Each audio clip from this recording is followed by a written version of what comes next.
going to share information about the most latest exam, that is CUET. Basically इस exam के बारे में हमें ना बहुत ज्यादा जरूरी है, so that we can give proper information to the 12th class student और अपकमिंग 12th क्लास स्टूडेंट जो लोग ये सोच रहे हैं कि अब 12th क्लास के मार्क्स को कंसीडर नहीं किया जाएगा और हमें पढ़ने की कोई जरूरत नहीं है। सो उन्हें ये समझाना बहुत ज्यादा जरूरी है कि 12th क्लास के मार्क्स एक मिनिमम क्राइटेरिया है जो कि आपको किसी भी सेंट्रल यूनिवर्सिटी में एडमिशन दिलाएगा। अगर आप वो मिनिमम क्राइटेरिया नहीं फुलफिल कर रहे हैं और CUET में आपका फर्स्ट रैंक भी आ गया है, then also you will not get admission. So this myth have to be broken by us only.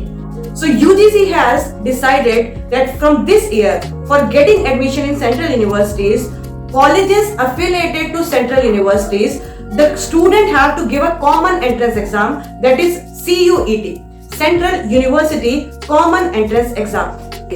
So India में around 45 central universities available हैं. So किसी भी central university में admission लेने के लिए you have to give CUET exam. अब इस एग्जाम के अंडर स्टेट यूनिवर्सिटीज अभी फॉल नहीं कर रही हैं, but state and private universities को ये परमिशन दे दी गई है, if they want to conduct exam like this they can also conduct exam. अब क्वेश्चन आता है why there was need of CUET. So basically around 1.5 crore students every year 12th class में एग्जाम देते हैं and all the students come from different boards, that is CBSE board, ICSE board, Punjab board, Tamil Nadu board, UP board और any other board. So सारे के सारे boards का जो syllabus होता है and the marking scheme varies from each other. Some of the boards have little bit liberal syllabus and marking scheme and some of the board have tough marking scheme.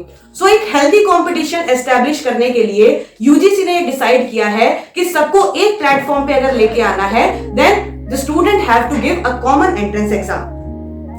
Some of the minority universities which comes under central universities will also give admission by conducting this exam only. For example, Delhi की Jamia Muslim university and Aligarh Muslim universities, इस exam का कोई भी effect reservation system पे नहीं पड़ेगा.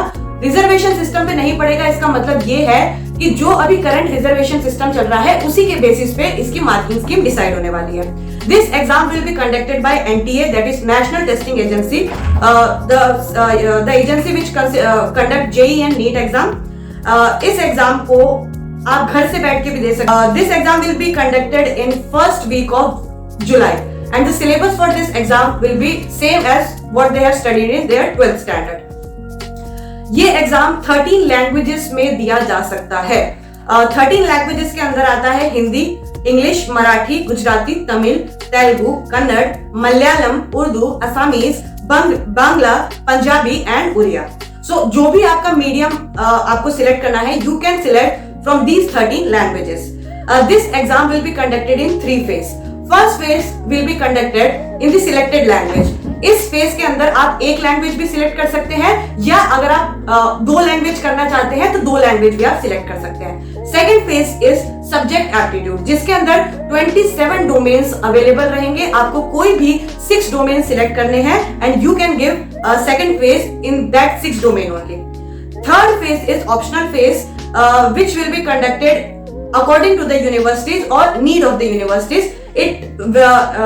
It includes GK, mental aptitude, reasoning, basic maths, etc. Thank you so much and have a nice day.